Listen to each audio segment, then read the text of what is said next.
Hello friends, welcome to our channel. स्वागत है आप सभी का हमारे यूट्यूब चैनल पर। हाजिर है हम आपके सामने लेकर के संविधान सीरीज का अगला वीडियो। संविधान में हम बात कर रहे हैं अनुच्छेद 1 से लेकर के 395 तक। यहाँ हम संविधान को भाग के रूप में कवर कर रहे हैं। जैसा कि आपको मालूम है, पिछले वीडियोज में आपको बताया गया है कि संविधान में 395 अनुच्छेद इस समय है और 25 भाग जो कि 12 अनुसूचियों के साथ मौजूदा स्थिति में वर्तमान में विद्यमान है। तो यहाँ हम भाग 1 और भाग 2, भाग 3 तीसरे भाग पर चल रहे हैं। ये वीडियो संविधान श्रृंखला का तीसरा वीडियो है। अगर पिछले वीडियोस आपने नहीं देखे हैं और अनुच्छेद 1 से आप कवर करना चाहते हैं तो पिछले वीडियोस चैनल पर विजिट करके आप जरूर से देख सकते हैं। तो चलिए वीडियो की शुरुआत करते हैं। तो यहाँ हम अनुच्छेद 31 की बात करेंगे। इससे पहले अनुच्छेद 30 तक हमने कवर कर लिए हैं, वो आप पिछले वीडियोस में देख सकते हैं। तो मूल अधिकार भाग 3 होता है और भाग 3 12 से लेकर के 35 तक है। यहाँ हम अनुच्छेद 31 की बात कर रहे हैं। अनुच्छेद 31 जो कि है संपत्ति का अधिकार। और संपत्ति का अधिकार संविधान में पहले जब मूल अधिकार जब बनाए गए थे तो संविधान में ये उस समय था 26 नवंबर 1949 को जब संविधान लागू हुआ था, बनकर तैयार हुआ था और 26 जनवरी को ये लागू हुआ था। उस समय संविधान में अनुच्छेद 31 मौजूद था और वर्तमान में भी मौजूद है, लेकिन अनुच्छेद 31 में संशोधन करके ये मूल अधिकार की जगह अब ये कानूनी अधिकार है। मूल अधिकार और विधिक अधिकार, विधिक या कानूनी अधिकार में अंतर क्या होता है? अंतर सिर्फ इतना है कि मूल अधिकारों के हनन पर हम सुप्रीम कोर्ट या हाई कोर्ट जा सकते हैं, लेकिन यहाँ विधिक अधिकार या कानूनी अधिकार का हनन होने पर हम डायरेक्ट सुप्रीम कोर्ट या हाई कोर्ट नहीं जा सकते हैं। इसके लिए हमें अपील करनी होती है, जो कि पुलिस के एफआईआर या जो सिविल मामले हैं वो अदालत में सॉल्व किए जाते हैं। संपत्ति का अधिकार 44वां संविधान संशोधन 1978 के द्वारा निरसित यानी इसको समाप्त कर दिया गया। अनुच्छेद 31 से हटा करके भाग 12 अनुच्छेद 300 ए में इसको रख दिया गया। 300 का पार्ट ए जो है उसमें इसको पहुंचा दिया गया और ये क्या बना दिया गया? मूल अधिकार से विधिक अधिकार बना दिया गया, 300 ए में पहुंच गया। तो ये हो गया संपत्ति का अधिकार 31 अनुच्छेद। 31 ए की बात करें तो 31 ए में क्या था? 5 प्रकार की संपत्ति को विधि के दायरे में लाया गया। कौन सी 5 प्रकार की संपत्ति हो? अब संपत्ति के कई प्रकार हैं। संपत्ति आपके पास चल संपत्ति भी हो सकती है और अचल संपत्ति भी हो सकती है। चल संपत्ति मान लीजिए जिसको आप एक जगह से दूसरी जगह लेकर के जा सकते हैं, और दूसरी अचल संपत्ति जिसको आप एक जगह से दूसरी जगह लेकर के नहीं जा सकते हैं। चल संपत्ति में आता है रुपया, गोल्ड, ज्वेलरी, गहने इत्यादि, ये सब चल संपत्ति है। और अचल संपत्ति में जो आप लेके नहीं जा सकते, क्या नहीं ले जा सकते? मकान नहीं ले जा सकते, या आपकी जो प्रॉपर्टी है उसको आप एक जगह से दूसरी जगह नहीं ले जा सकते। तो ये आपकी हो गई अचल संपत्ति। तो उसमें भी पहला जो प्रकार था विधि के दायरे में जिसको लाया गया वो था संपत्ति संपदा यानी गड़ा हुआ धन। यानी जो भी संपत्ति संपदा के रूप में आपका गड़ा धन है। पहले के समय में क्या होता था कि जब बैंक होते नहीं थे तो आदमी के पास ज्यादा रुपए होते थे तो वो जमीन में गाड़ करके रख देता था। इसलिए हाल ही में अभी जब नोटबंदी हुई, नोटबंदी के समय लोगों के पास बोरों में भर भर के पुराने नोट निकले। तो ये हुआ, क्या हुआ? गड़ी हुई संपत्ति थी। तो ये भी विधि के दायरे में इसको लाया गया, यानी ये भी कानून के अंतर्गत गिना जाएगा। संपत्ति संपदा गड़ा हुआ धन ये सरकार की गिनती में नहीं होता है। अब ऑफलाइन जो करेंसीज यूज होती है उसका डेटा जनरली सरकार के पास कुछ नहीं होता है कि आपके पास कितना है, क्या है, क्या नहीं। तो उसको भी विधि के दायरे में लाया गया। इसके अलावा मध्यस्थता के अधिकार वाली संपत्ति, मध्यस्थता यानी बिचौलिया, जिसको कह सकते हैं हम एक तरीके से दलाल। तो मध्यस्थता के अधिकार में जो संपत्ति होती थी यानी बिचौलिया जो लोग संपत्ति रखते थे उसको भी विधि के यानी कानून के दायरे में लाया गया। इसके अलावा भू राजस्व से संबंधित, भू राजस्व में भी जितनी संपत्तियां थी, जमीन थी, जितनी लैंड जो थी वो सारी इसके अंतर्गत लाई गई। इसके अलावा संपत्ति के विशेषाधिकार को समाप्त किया गया। संपत्ति का विशेषाधिकार उस समय था जब संविधान बना था कि संपत्ति सभी के पास हो या अर्जित कर सकता है। तो उस विशेषाधिकार को समाप्त कर दिया गया है। इसके अलावा अगर हम बात करें तो संपत्ति के अन्य अधिकार जो भी संपत्ति से संबंधित जो भी सरकारी जमीन है, जीएस की जमीन है जो किसी के नाम की नहीं है, वो सारी चीजें इसमें आ गई। या जो विवाद वाली स्थिति है, जो मंदिर मस्जिद या उस तरह की प्रॉपर्टी है, जंगल वन झरना नदी, ये सारी जो संपत्तियां हैं एक तरह से एसेट ही हुए, ये संपत्ति ही हुई। तो ये सब रखे गए 31A के 5वें पार्ट में कि संपत्ति के अन्य अधिकार ये सारे हैं। तो 31A में 5 प्रकार की संपत्ति को विधि के दायरे में लाया गया। संपत्ति संपदा, मध्यस्थता, भू राजस्व और विशेषाधिकार और संपत्ति के अन्य अधिकार। तो ये 31A हो गया। इसके बाद 31B की अगर हम बात करें तो 31B 9वीं अनुसूची के तहत चल संपत्ति या जमीन के स्वामी होंगे। 9वीं अनुसूची के तहत अपनी चल संपत्ति या जमीन के स्वामी होंगे, यानी कि उस समय तक जमीन जो है किसी की रजिस्ट्री नहीं थी। जब संविधान बना तो 31B में ये लिखा गया कि 9वीं अनुसूची जो संविधान में संशोधन के द्वारा लाई गई लैंड रिफॉर्म, जो कि भूमि सुधार से संबंधित है 1954 में, तो उस समय इसमें भूमि सुधार किया गया कि जिन लोगों के पास जमीन नहीं थी उनको जमीन सरकार ने दी, उपलब्ध कराई। विनोबा भावे का जो भूमि सुधार आंदोलन है 1954 का, वो उस समय आजादी के बाद बहुत प्रचलित रहा था।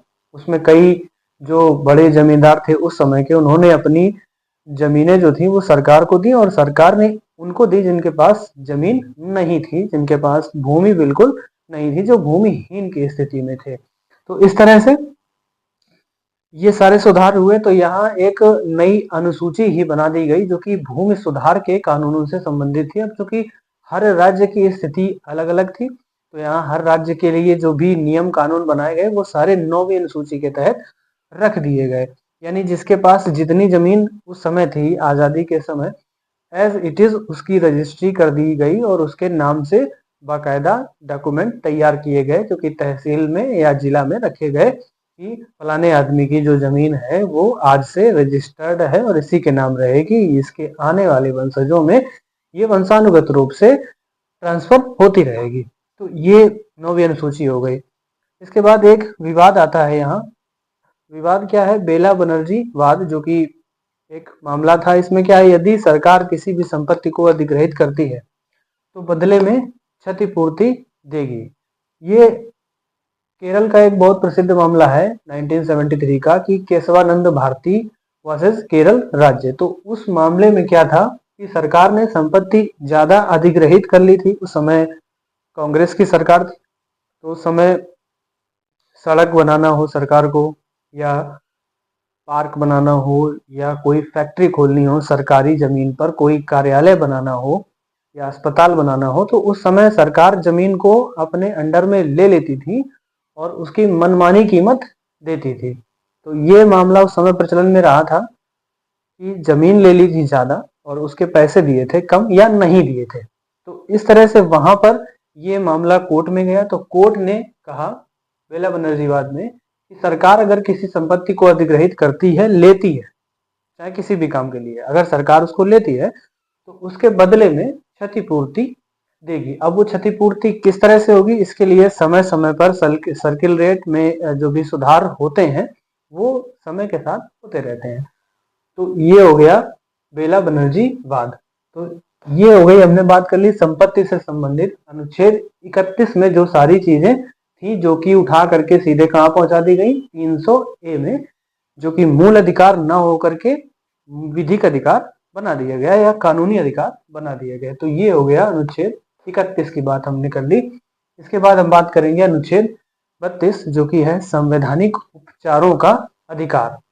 वास्तव में जो अनुच्छेद 32 है, मूल अधिकारों को मूल अधिकार यही अनुच्छेद बनाता है, क्योंकि मूल अधिकारों के तहत जितनी भी पावर दी गई है उस पावर को रेगुलेट करने के लिए अनुच्छेद 32 है कि अनुच्छेद 32 में इतनी पावर है कि आप पिछले जो भी अनुच्छेद हैं उनमें अगर कोई भी आपके अधिकारों के खिलाफ गड़बड़ी होती है, आपको ऐसा लगता है कि हमारे अधिकारों का हनन हुआ है, तो अनुच्छेद 32 सीधा सुप्रीम कोर्ट या हाई कोर्ट के लिए आदेश करता है। इसलिए मूल अधिकारों को संविधान की आत्मा अनुच्छेद 32 को B.R. अम्बेडकर जी ने कहा था कि अनुच्छेद 32 जो है वो संविधान की आत्मा है, यानी डायरेक्टली व्यक्ति के अधिकारों को सुप्रीम कोर्ट के तहत न्याय दिलाने का काम करता है।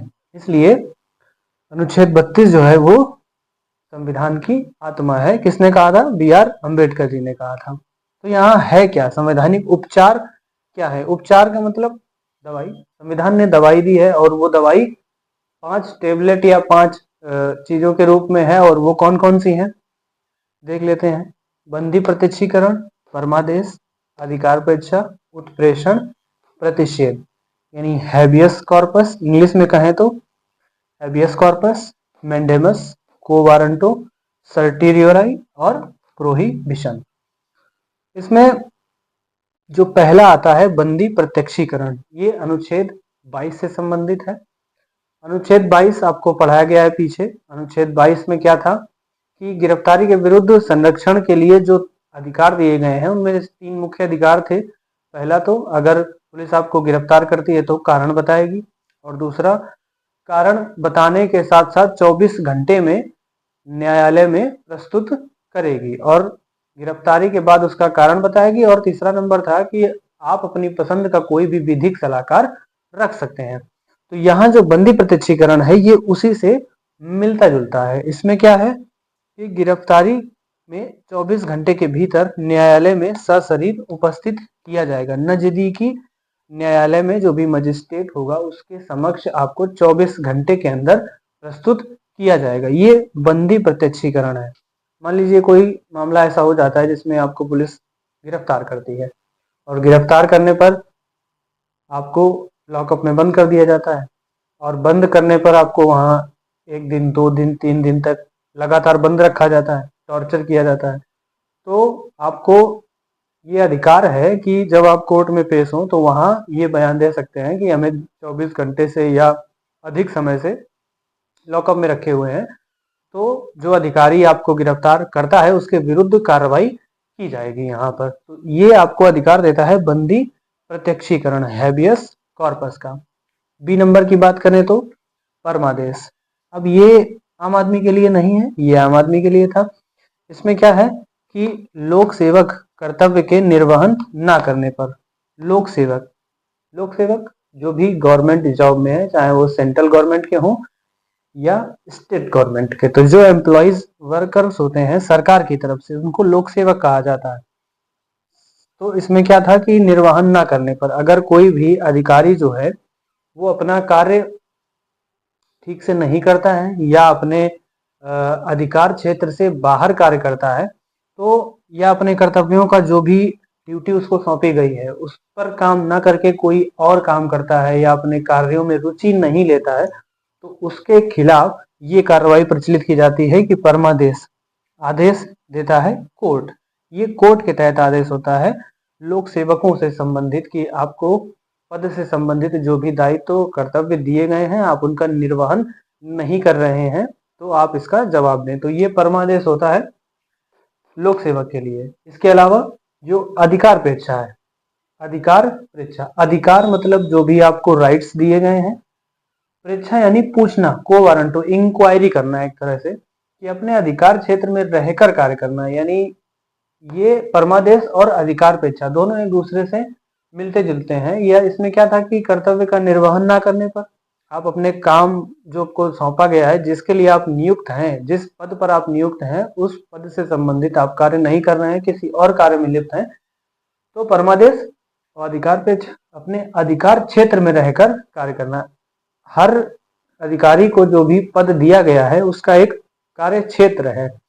अब मान लीजिए कोई थाना है, तो थाना का भी एक क्षेत्र होता है, इतने किलोमीटर तक ये थाना लगेगा, तो उस थाने के अंतर्गत होने वाली जितनी भी घटनाएं हैं उसका एक बाकायदा अधिकारी, स्टेशन हेड ऑफिसर जो है वो नियुक्त किया जाता है, SHO नियुक्त किया जाता है। तो वो अपने क्षेत्र में रहकर जो भी घटनाएं होती हैं उन पर ही नजर रखने के लिए जिम्मेदार है, ना कि अन्य क्षेत्र में। अगर वो अन्य क्षेत्र में जाता है तो वो इसके अधिकारों के खिलाफ है जो कि उसके पद से अलग है, तो वहां अधिकार परीक्षा संबंधी रिट जारी की जा सकती है। तो अधिकार परीक्षा की रिट जारी करता है कौन? कोर्ट। इसके अलावा उत्प्रेषण, उत्प्रेषण की बात करें, उत्प्रेषण मतलब होता है मंगा लेना। अब जैसे कोई मामला निचली अदालत में चल रहा है, जो कि बहुत हाईलाइट मामला है।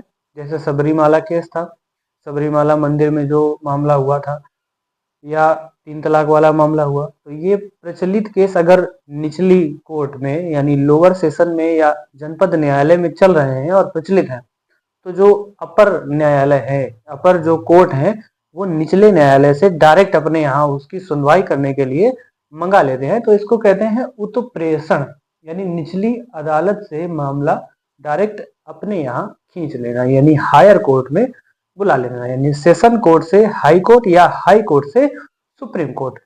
तो इस तरह से ये होता है उत्प्रेषण। ये रिट दायर करके डायरेक्ट अपर कोर्ट निचले कोर्ट को रिट दायर करता है, देता है नोटिस कि ये मामला हमारे यहाँ भेजा जाए। तो इस तरह से ये उत्प्रेषण। इसके अलावा प्रतिषेध या रोक लगाना, अब ये भी इसी से संबंधित है, जुड़ा हुआ। क्या है कि अगर लोअर कोर्ट में कोई मामला चल रहा है और हाई कोर्ट या सुप्रीम कोर्ट को लगता है कि ये इस पर जजमेंट देने के लिए इनके अधिकार क्षेत्र से बाहर है, या फिर ये इस पर जजमेंट ठीक से नहीं दे पाएंगे, या बहुत प्रचलित मामला है, या इस तरह का मामला है जिसमें सामाजिक दबाव या तनाव या लड़ाई जैसी स्थिति अगर बनती है या बन रही है, तो उस पर डायरेक्ट सुप्रीम कोर्ट एक्शन लेकर के उस मामले को वहीं पर रोक देता है और उसको वहीं पर ठप कर देता है, उस पर कोई भी निर्णय नहीं लेता है। इस तरह का एक अधिकार अनुच्छेद 85 के तहत राष्ट्रपति के पास है, वीटो पावर जिसको हम लोग कहते हैं, जिसमें पॉकेट वीटो, जो कि राष्ट्रपति अपने पास रख लेता है, ना उस पर कोई जवाब देता है, ना ही उसकी सहमति या असहमति प्रकट करता है। तो उसी तरह से ये है कि अगर कोई मामला है, जैसे